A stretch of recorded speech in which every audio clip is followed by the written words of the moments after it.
What's going on out there, fly fishers and fly tires? Larry here from Snake River Fly.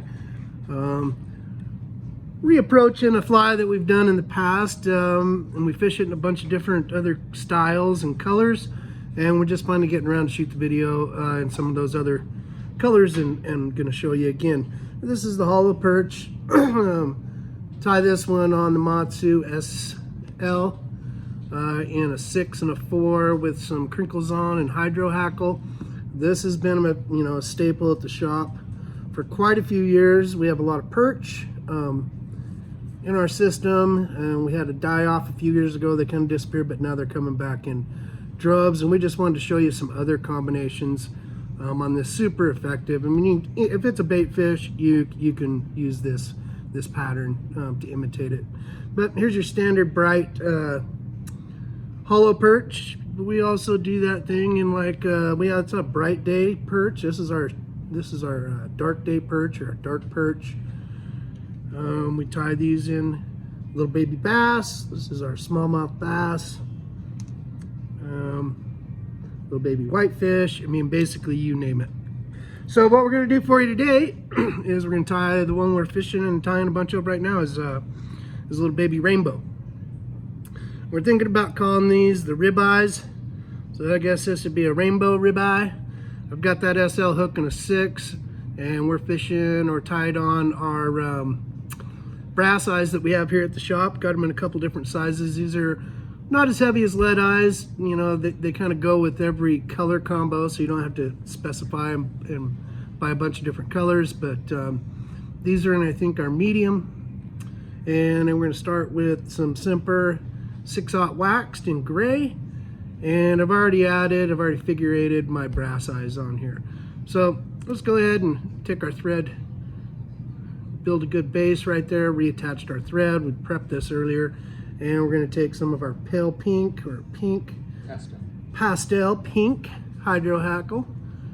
And we're just going to tie that in right behind the eye. And then we'll work our way back to right where that hook starts to bend. And we've got this pastel pink, about 6 inches of it. Probably be able to do it with half that, but usually get 2 flies out of each one we tie in. I'm going to come up right behind my eyes, but then I'm going to jump underneath and come to the front. And just like Bob Clouser originally tied in, the bottom of his clouser, we're going to tie it up at the front so we don't have that stuff in the way, but we are going to use our crinkles on. This is the UV silver, and just like with bucktail clousers, less is usually more. This fiber is about 4.5 to 5 inches long. And so what I want to do is I'm going to take half of it, get this unhooked here. I'm going to take it just past the halfway mark.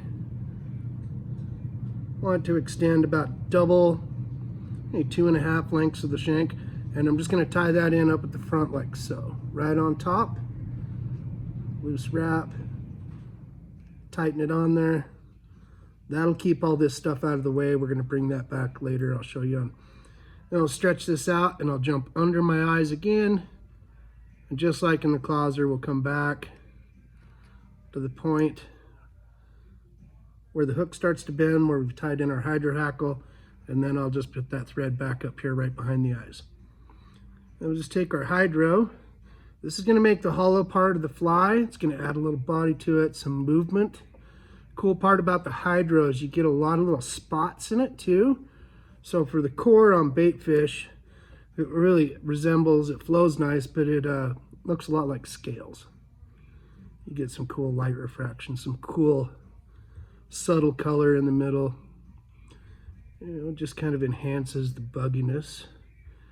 And it's cool because, once you get 3 or 4 colors of crinkles on, 3 or 4 colors of hydro, your bait fish combinations, endless. So just wrap that with touching wraps up to behind our brass eye, and I'll just clip that off on our side. Now what I want to do is I'll take this clump that we left out the front and I'll divide it in half, roughly, and I'll pull that back over where my thread's at. That's going to cover over, and what that's going to do is kind of create a middle layer of that crinkles on that kind of tapers the same and cups through and it fills in the center spot here. I'll do a few wraps to hold that in there. Now I'm going to advance my thread underneath and in front of the rest of the crinkles on. And then I'll show you this on top. I'm going to come from my side, behind the brass eye, over to your side, behind the brass eye, then my side, behind the brass eye, and that'll form a little X right here on top that holds all that down. So we've got 3 different clumps that are all coming into a nice taper. Now flip that hook over, do a little divide and conquer here on our hydro hackle, just get it out of the way. Just flared that to the sides a little bit, like so. Now we have an inverted hook, and we can go ahead and move on to the top. Sometimes I'll leave this just like this, sometimes I'll add a little bit more to it. Like on this one, it's kind of cool to throw a little pearl on the belly, these little rainbows. So I'll take a little of our pearl crinkles on, turn that back over. I'm just going to do a small clump right here in the front, just because I want it a little fuller. Give it that belly. Pull that back over, and do those same wraps. Cross over to behind the brass eye, come underneath behind this brass eye, cross it in the front, and that'll give us that white belly if you want it. You could leave that out, but it's up to you, whatever you want to do.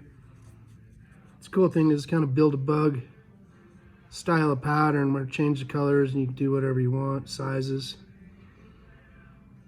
all that jazz. Okay, so now we're inverted. Now we're going to take a little bit of our forest blaze, crinkles on, thin that out a little bit, and just like we did with the UV silver, except we're going to do it on top.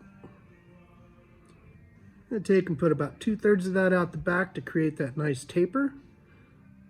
Transfer it to my left hand, and now we'll tie that in right on top, which would be the bottom of the shank this time. Get some securing wraps in there, and then we'll fold the remainder of that crinkles on back. You can make a real nice clean tight head with these. I'll probably mess this one up, but versus bucktail, you got to be pretty skilled to get a clean head using that stuff. But this crinkles on where it's all double back on itself works really well. Oops, caught a little fiber in there. And I'm going to head cement this, so we'll just whip it off.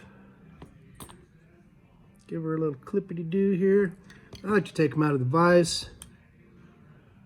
You can see it's a little uneven right there. I'll kind of center everything up, and then we're just going to give it a little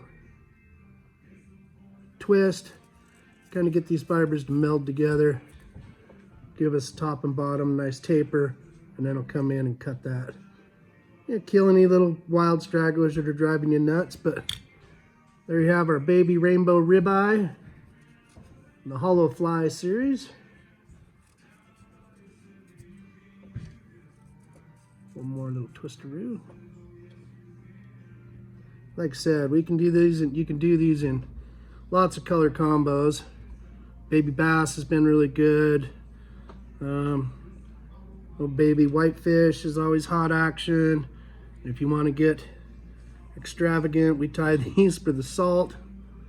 This is in a little bit bigger size, but sky's the limit on that. That's your ribeye series of hollow perch from Snake River Fly, and we have these on the site hopefully starting mid-February,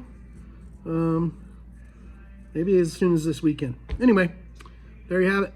Appreciate it. Thanks for watching.